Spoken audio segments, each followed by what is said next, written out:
যুক্তরাষ্ট্রের সঙ্গে উত্তেজনায় সমর্পণের বদলে কেন সংঘাতের পথ বেছে নিতে পারে ইরান? আমাদের চ্যানেলটি সাবস্ক্রাইব করে পাশেই থাকুন। এখন জানাবো বিস্তারিত প্রতিবেদনটি। মধ্যপ্রাচ্য অঞ্চলে যুক্তরাষ্ট্রের সামরিক উপস্থিতি অব্যাহতভাবে বাড়ছে। এটি এখন আর শুধু সংকেত নয়, বরং প্রস্তুতির ইঙ্গিত দিচ্ছে।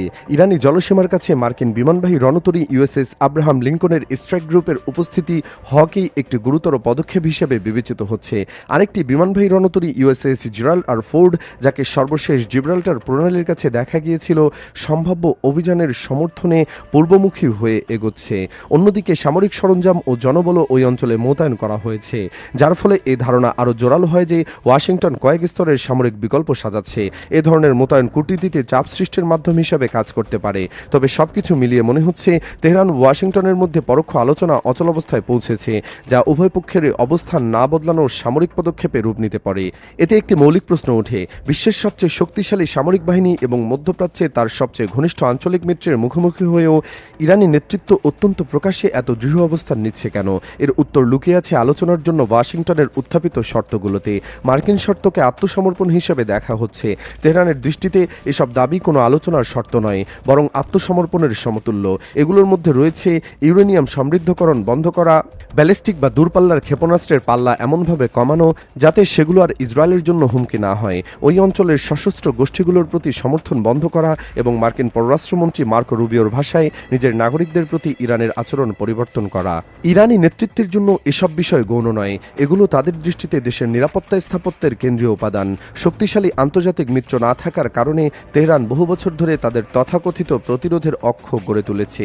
এটি হলো মিত্র সশস্ত্র গোষ্ঠীগুলোর একটি নেটওয়ার্ক, যার উদ্দেশ্য ইরানের সীমানা থেকে সংঘাত দূরে রাখা এবং চাপকে ইসরায়েলের দিকে ঠেলে দেওয়া। তেহরানের ব্যালিস্টিক ক্ষেপণাস্ত্র কর্মসূচি মূলত একটি বয়সী বিমানবাহিনী এবং উন্নত সামরিক প্রযুক্তিতে সীমাবদ্ধ এবং প্রবেশাধিকারের বিকল্প হিসাবে কাজ করছে। আনুষ্ঠানিকভাবে শান্তিপূর্ণ বলে বর্ণিত হলেও এর পারমাণবিক কর্মসূচিকে ব্যাপকভাবে প্রতিরোধমূলক মূল্যবোধের অধিকারী হিসাবে দেখা হয়। অস্ত্রে রূপান্তরিত না হলেও সমৃদ্ধকরণ চক্রের দক্ষতার ফলে কৌশলবিদদের ভাষায় থ্রেশহোল্ড ক্যাপাবিলিটি বা নতুন কিছু তৈরি হওয়ার সক্ষমতা তৈরি করে, অর্থাৎ এমন অবকাঠামো গড়ে ওঠে যা সামরিক ব্যবহারের দিকে অগ্রসর হওয়ার জন্য কেবল একটি রাজনৈতিক সিদ্ধান্তই যথেষ্ট। এই সুপ্ত সক্ষমতায় চাপ সৃষ্টির হাতিয়ার হিসাবে কাজ করে। এই উপাদানগুলো সরিয়ে ফেললে তেহরানের দৃষ্টিতে তাদের প্রতিরোধ ক্ষমতার ভিত্তি ভেঙে পড়বে। ইরানের সর্বোচ্চ নেতার জন্য ঝুঁকি। ইরানের সর্বোচ্চ নেতা আয়াতুল্লাহ আলী খামেনির দৃষ্টিতে এমন সব শর্ত মেনে নেওয়া হতো প্রেসিডেন্ট ডোনাল্ড ট্রাম্পের অধীনে যুক্তরাষ্ট্রের সঙ্গে সীমিত যুদ্ধের ঝুঁকি নেওয়ার চেয়েও বেশি বিপজ্জনক বলে মনে হতে পারে। ব্যয়বহুল হলেও সামরিক সংঘাতকে হয়তো তারা টিকে থাকার মতো মনে করেন, কিন্তু সম্পূর্ণ কৌশলগত পশ্চাদপসরণকে নয়। তবে এই হিসাব নিকাশের মধ্যে নিহিত ঝুঁকিগুলো গভীর এবং শুধু ইরানের জন্যই নয়। যে কোনো মার্কিন অভিযান শুরুর প্রথম ধাপে শীর্ষ নেতৃত্বকে লক্ষ্যবস্তু করতে পারে। খামেনি নিহত হলে শুধু 3 দশকেরও বেশি সময়ের শাসনের অবসানই হবে না, বরং সংবেদনশীল সময়ে নেতৃত্বের উত্তরাধিকারকেও অস্থিতিশীল করে তুলতে পারে।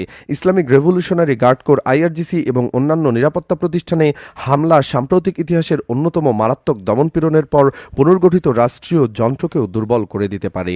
সাম্প্রতিক সপ্তাহগুলোতে রাস্তায় নেমে আসা বিক্ষোভকারীরা, যারা অভূতপূর্ব শক্তি প্রদর্শনের মুখে সরে দাঁড়াতে বাধ্য হয়েছিলেন, এখনও গভীরভাবে ক্ষুব্ধ। রাষ্ট্রীয় দমনযন্ত্র হঠাৎ কোনো বড় ধাক্কা সৃষ্টি হলে দেশের অভ্যন্তরীণ ভারসাম্য অনিশ্চিতভাবে বদলে যেতে পারে। তেহরান হয়তো মনে করতে পারে যে ওয়াশিংটনের লক্ষ্য শুধু ইরানের পারমাণবিক ও ক্ষেপণাস্ত্র সক্ষমতা দুর্বল করা পর্যন্তই সীমাবদ্ধ থাকবে, কিন্তু যুদ্ধ সাধারণত প্রাথমিক অনুমানের ভিত্তিতে এগোয় না। লক্ষ্য, সময়সীমা বা রাজনৈতিক প্রতিক্রিয়া নিয়ে ভুল হিসাব দ্রুতই সংঘাত বিস্তৃত করতে পারে। অর্থনৈতিক চাপ এই ঝুঁকিকে আরও বাড়িয়ে দেয়। নিষেধাজ্ঞা, মুদ্রাস্ফীতি এবং ক্রয় ক্ষমতার পতনের ইতোমধ্যেই সংকটে থাকা ইরানের অর্থনীতিতে নতুন ধাক্কা সামলাতে হিমশিম খাবে।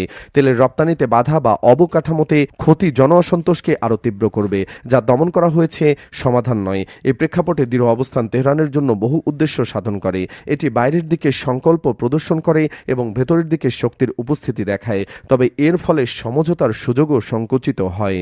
যুক্তরাষ্ট্রের ঝুঁকি। ওয়াশিংটনের ঝুঁকিও আসলে কম নয়। তাত্ত্বিকভাবে বললে উত্তেজনা বাড়লে সশস্ত্র বাহিনী প্রেসিডেন্টের লক্ষ্য পূরণের মতো সক্ষমতা রাখে, কিন্তু যুদ্ধ কাগজে হয় না। এগুলো ভুল হিসাব। উত্তেজনার বিস্তার এবং অনাকাঙ্ক্ষিত পরিণতির মাধ্যমে গঠিত হয়। ইসরায়েলের সঙ্গে সাম্প্রতিক 12 দিনের যুদ্ধ ইরানের কমান্ড বা নেতৃত্বের কাঠামো এবং সামরিক অবকাঠামোর দুর্বলতা উন্মোচিত করেছে। একই সঙ্গে চাপের মুখে আঘাত সহ্য করা, পুনর্গঠন এবং প্রতিক্রিয়া জানানোর বিষয়ে শিক্ষাও দিয়েছে। বৃহত্তর সংঘাত উভয় পক্ষের অপ্রত্যাশিত ফল বয়ে আনতে পারে। তেহরানে কেন্দ্রীয় কর্তৃপক্ষ দুর্বল হয়ে গেলে তা স্বয়ংক্রিয়ভাবে স্থিতিশীলতা বা পশ্চিমা স্বার্থের সঙ্গে সামঞ্জস্য বয়ে আনবে না। ক্ষমতার শূন্যতা নতুন খণ্ডিত বা আরও কট্টর প্রভাবকে কেন্দ্র করে করতে পারে, যা ওয়াশিংটন ও তার মিত্রদের জন্য অনাকাঙ্ক্ষিত। আয়াতুল্লাহ খামেনি এখন খুব কম অনুকূল বিকল্পের মুখে দাঁড়িয়ে আছেন। ওয়াশিংটনের শর্ত মেনে নিলে ইরানের প্রতিরোধমূলক কৌশল নষ্ট হওয়ার ঝুঁকি আছে, আবার প্রত্যাখ্যান করলে অভ্যন্তরীণ দুর্বলতার সামনে সংঘাতের আশঙ্কা বেড়ে যায়। তিনি যেটিকে সবচেয়ে খারাপ বা কৌশলগত আত্মসমর্পণ বলে মনে করবেন এবং সবচেয়ে খারাপের মধ্যে সেরা বা সীমিত কিন্তু নিয়ন্ত্রণযোগ্য যুদ্ধ, এর মধ্যে তেহরান অন্তত প্রকাশ্যে পরের বিকল্পটির দিকে ঝুঁকছে বলে মনে হচ্ছে। মার্কিন প্রেসিডেন্ট ডোনাল্ড ট্রাম্প ইরানকে ঘিরে সামরিক প্রস্তুতি জোরদার করায় যুক্তরাষ্ট্র কার্যত যুদ্ধের দ্বার প্রান্তে পৌঁছেছে। তবে হোয়াইট হাউসের ভেতরেই তার উপদেষ্টাদের একাংশ ভিন্ন চাওয়ার কথা জানিয়েছেন। তাদের চাওয়া, নভেম্বরের অনুষ্ঠিতব্য মধ্যবর্তী নির্বাচনের আগে প্রেসিডেন্ট ভোটারদের প্রধান উদ্বেগের বিষয় বিশেষ করে অর্থনীতির দিকে বেশি মনোযোগ দেন। প্রতিবেদনে বলা হয়েছে, ট্রাম্প মধ্যপ্রাচ্যে ব্যাপক সামরিক সমাবেশের নির্দেশ দিয়েছেন। ইরানের বিরুদ্ধে সম্ভাব্য কয়েক সপ্তাহব্যাপী বিমান হামলার প্রস্তুতি চলছে, কিন্তু 1979 সালের ইসলামিক বিপ্লবের পর থেকে ইরানের বিরুদ্ধে যুক্তরাষ্ট্রের সবচেয়ে বড় সামরিক পদক্ষেপ নিতে চাইলে তার সুনির্দিষ্ট উদ্দেশ্য কি তা তিনি জনসম্মুখে বিস্তারিত ব্যাখ্যা করেননি। এক জ্যেষ্ঠ হোয়াইট হাউস কর্মকর্তা নাম প্রকাশ না করার শর্তে জানান, করা ভাষণের পরও প্রশাসনের ভেতরে ইরানে হামলার পক্ষে এখনও একক সমর্থন নেই। উপদেষ্টারা আশঙ্কা করছেন, সামরিক উত্তেজনা বাড়ালে অর্থনীতি নিয়ে দুশ্চিন্তাগ্রস্ত অনিশ্চিত ভোটারদের কাছে ভুল বার্তা যেতে পারে। হোয়াইট হাউসের আরেক কর্মকর্তা অবশ্য দাবি করেন, ট্রাম্পের পররাষ্ট্রনীতি আমেরিকান জনগণের জন্য সরাসরি সাফল্য এনে দিয়েছে। তার সব পদক্ষেপই আমেরিকার ফার্স্ট নীতির অংশ। রয়টার্স জানিয়েছে, নভেম্বরের নির্বাচনে ট্রাম্পের রিপাবলিকান পার্টি মার্কিন কংগ্রেসের উভয় কক্ষের নিয়ন্ত্রণ ধরে রাখতে পারবে কিনা তা নির্ধারণ করবে। ডেমোক্র্যাটরা এক বা দুই কক্ষের নিয়ন্ত্রণ নিলে প্রেসিডেন্টের শেষ মেয়াদে নীতি নির্ধারণ কঠিন হয়ে পড়তে পারে। রিপাবলিকান কৌশলবিদ রড গডফ্রে বলেন, দীর্ঘমেয়াদী ইরান সংঘাত ট্রাম্প ও তার দলের জন্য বড় রাজনৈতিক ঝুঁকি তৈরি করবে। তিনি বলেন, ট্রাম্পের সমর্থক ভিত্তি ঐতিহ্যগতভাবে বিদেশে দীর্ঘমেয়াদী সামরিক জড়িত থাকার বিপক্ষে। নির্বাচনী প্রতিশ্রুতিতেই তিনি চিরস্থায়ী যুদ্ধের অবসানের কথা বলেছিলেন। গত মাসে ভেনেজুয়েলার প্রেসিডেন্ট নিকোলাস মাদুরোকে ক্ষমতাচ্যুত করার অভিযানে মেক আমেরিকা গ্রেট অ্যাগেন ঘরানার অনেকেই সমর্থন দিয়েছিলেন। তবে ইরান তুলনামূলকভাবে অনেক শক্ত প্রতিপক্ষ, ফলে এখানে পরিস্থিতি ভিন্ন হতে পারে। ট্রাম্প শুক্রবার আবারও হুঁশিয়ারি দিয়ে বলেন, তেহরান ন্যায্য চুক্তিতে না এলে ফলে ভুগতে হবে। জুনে যুক্তরাষ্ট্র ইরানের পারমাণবিক স্থাপনায় হামলা চালায়, এরপর ইরান কঠোর জবাবের হুমকি দেয়। ট্রাম্প 2024 সালের নির্বাচনে আমেরিকা ফার্স্ট স্লোগানে জয়ী হন।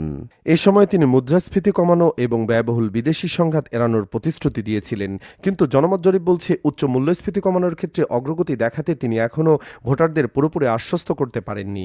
রিপাবলিকান কৌশলবিদ লরেন কুলি জানান, হামলা যদি সীমিত ও দ্রুত ফলদায়ক হয় তবে ট্রাম্পের সমর্থকরা তা মেনে নিতে পারেন। তবে যে কোনো পদক্ষেপকে যুক্তরাষ্ট্রের নিরাপত্তা ও অর্থনৈতিক স্থিতিশীলতার সঙ্গে স্পষ্টভাবে যুক্ত হতে হবে। এতক্ষণ আমাদের সাথে থাকার জন্য আপনাদের সবাইকে অসংখ্য ধন্যবাদ।